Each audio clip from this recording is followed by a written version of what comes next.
been a little while since I covered one of the AGFA and 101 Blu-rays. Been too busy being caught up in the terrors that are the Hard Gore series. But the timing felt right. So, why not? Let's have a look at Godmonster of Indian Flats. This is a 1973 Western horror film from America, directed by Fredric Hobbs, who hasn't done too much of anything outside of an experimental film called Troika, which looks pretty interesting. Considered a bit of a cult classic and a so bad it's good movie, having been discussed by comedy panels, podcasts, other reviewers and college students alike. Honestly, I just can't wait to see what this monster looks like. So let's crack on, shall we?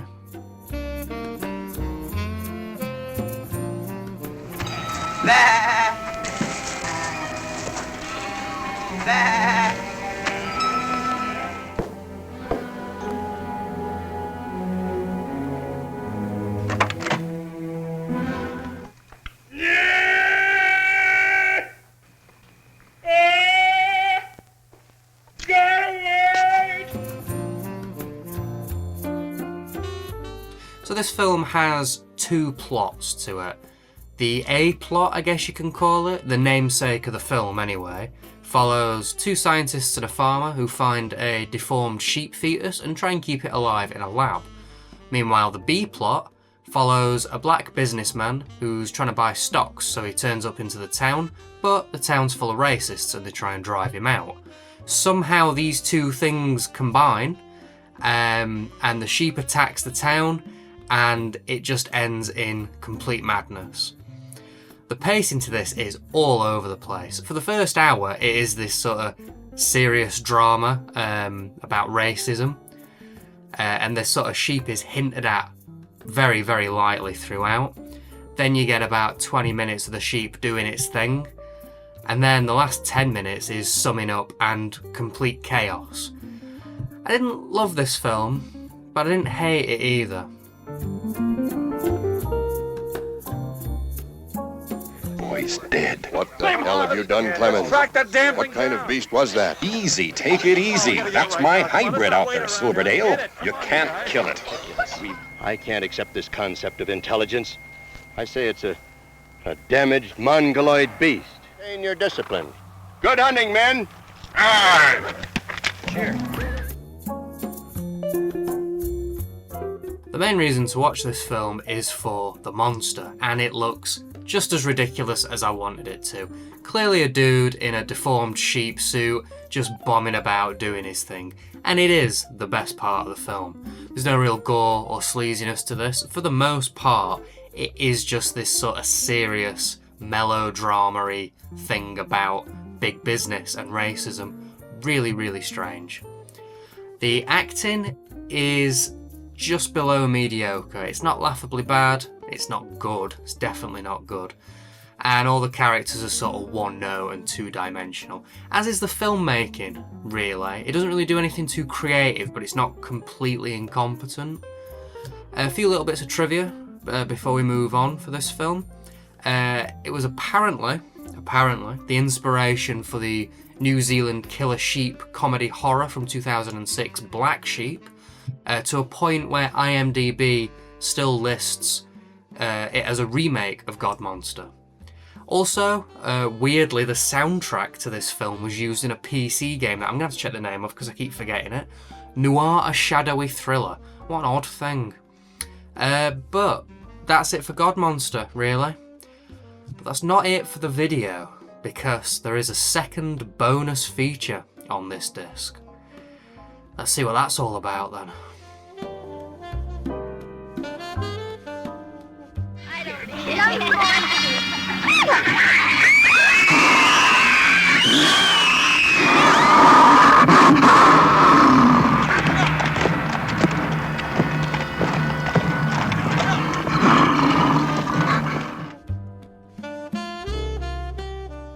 So next up, we are looking at The Legend of Bigfoot, a 1975 or 76, depending on where you look, pseudo-documentary from America, directed by a guy called Harry Winner, who hasn't really done much of anything yet again, apart from one film that seems to be relatively popular, 1986's Space Camp. I don't know, never heard of it.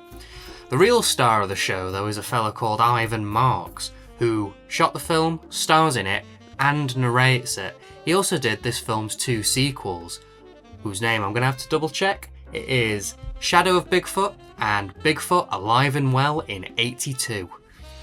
So there's sequels to this. Now, I'm a big fan of Bigfoot, to a point where I've had Bigfoot-themed movie nights in the past. So this one's never really come under my radar before. I wasn't aware of it.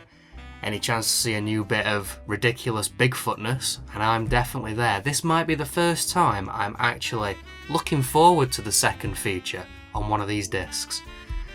Let's see if I should be looking forward to it. My efforts had paid off, and this time I was ready for it. I wasn't ready to find out it was just a bear. Only way Bigfoot could show up here was wearing swimming trunks.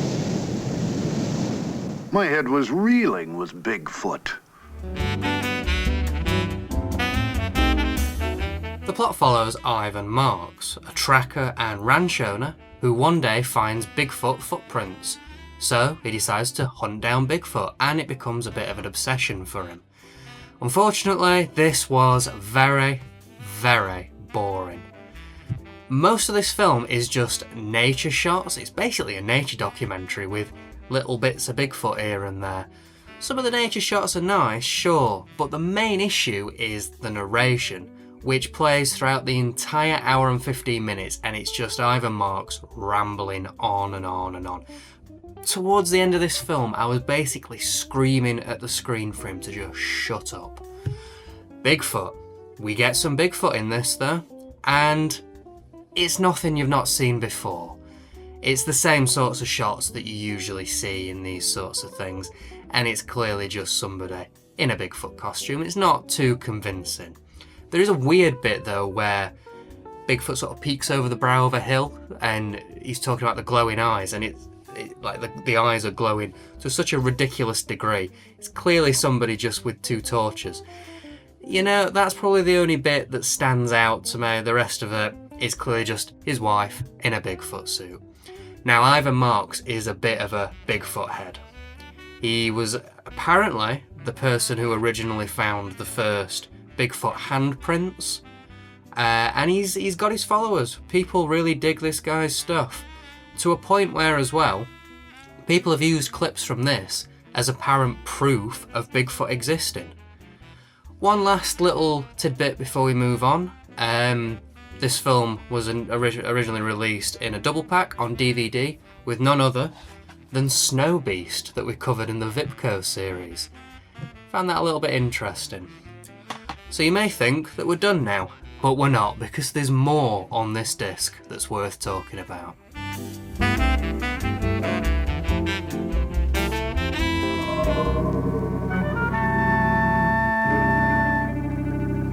There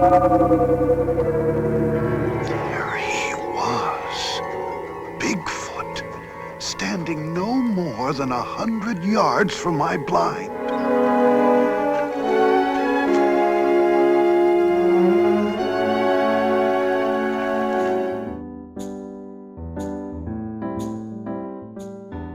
We also get on the disc an hour and 10 minutes of short films, called Berserker Short Films from the Something Weird archives. I don't know what that means, and I don't know what we're in for, but let's get started with the first short film, which is a 25-minute long training video called Just In Case, Suppression of School Bus Fires.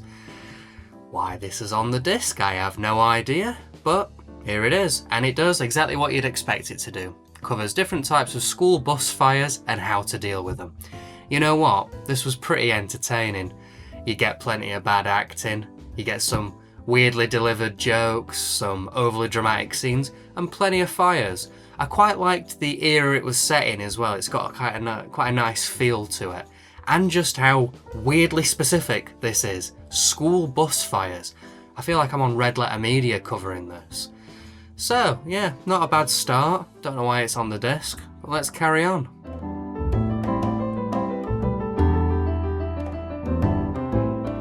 Aim at the base of the fire. Move from right to left until fire is extinguished. Stand back. Try not to use too much force. In numbers, there's less chance of a nut attacking one of them, or one of them getting lost. Come on. No, I don't want to go out. Why not? Because I just don't want to. Next up, we have the 36-minute-long Strange Sightings from 1964, and starring Dr. Frankie Strangers, who is a real-life UFOologist. The film starts with Dr. Strangers chatting about why he believes in UFOs, and then the film cuts to random talking heads of like-minded weirdos saying why they believe in UFOs. This film is super dull and super dry. It's just awkwardly framed talking heads rambling on about why they think UFOs exist. At 36 minutes, it's far too long, and I couldn't wait for it to end. Nothing more to say on this one. We have over 150 different books on this subject, and we handle most of them here at AGFA headquarters. This is called giant rock. Unidentified flying objects have been sighted and recorded for literally thousands of years. Over 4,000 BC UFOs. Lastly, we get the 9-minute-long White Gorilla. Now, I don't know if this has anything to do with The White Gorilla from 1945, which apparently just reuses footage from a 20s film with a little bit of new stuff in there. If it is, then it'll be just the new stuff, I guess, cobbled together. But when I did a bit of cross-referencing, the names of the characters are slightly different, so I have no idea.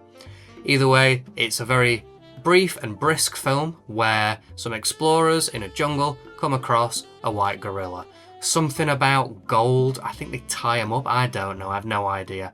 Because you get to see two dudes in gorilla costumes fighting each other, and that automatically makes this the best thing on the disc. So, there you go. Those are the short films included.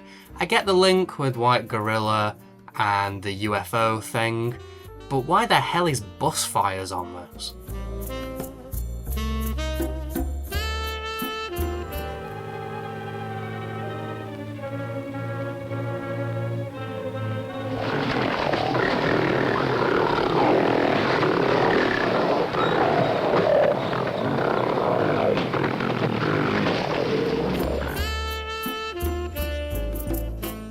Okay, time for the print. This is a 4K remaster of Godmonster, and it's pretty good, you know.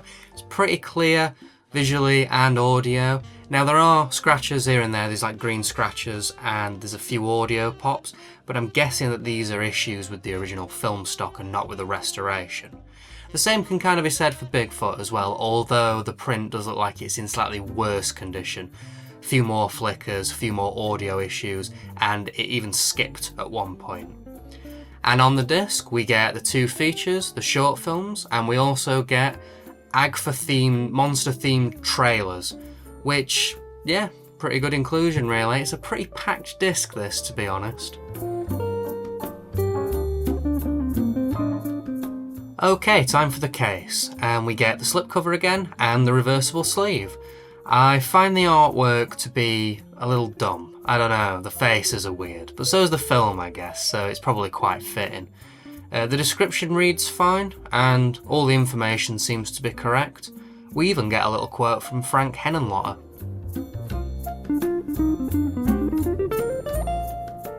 Overall then, Godmonster isn't a great film, but it is weird enough for it to be a bit of an interesting curiosity piece. The pacing's all over the shop, there's long scenes of boredom, but the monster is ridiculous, and the fact that half of this film, over half of this film, is a completely different film is just bizarre. I'd probably recommend it to people who are curious. It might work well as a drunken movie night movie, maybe. Maybe a little too boring. I don't know, you might all laugh at the last bit when you've gotten properly drunk. And the legend of Bigfoot is not really worth your time, unfortunately. It's a little too much of nothing, and the Bigfoot stuff's nothing you've never seen before. It's fine as like a bonus film, but I wouldn't go out of your way to watch it. If you are in the market, to be honest, with the 2 films, the short films, and the nice restoration, this is a pretty decent package, really. You get a lot with this. Now, that might just be because I've been looking at a lot of the hard gore stuff recently, and you get nothing in those. But for what you get, it's not too bad. There's some bits worth seeing in this, I'd say. So, not the best, but far from the worst, this episode. And next episode is one that I've been looking forward to. It's one of the first AGFA things that I bought before I decided to make this review series. And I think it's going to be quite entertaining, fingers crossed anyway. So next time on AGFA and 101 Reviews, we're going to be looking at drug stories.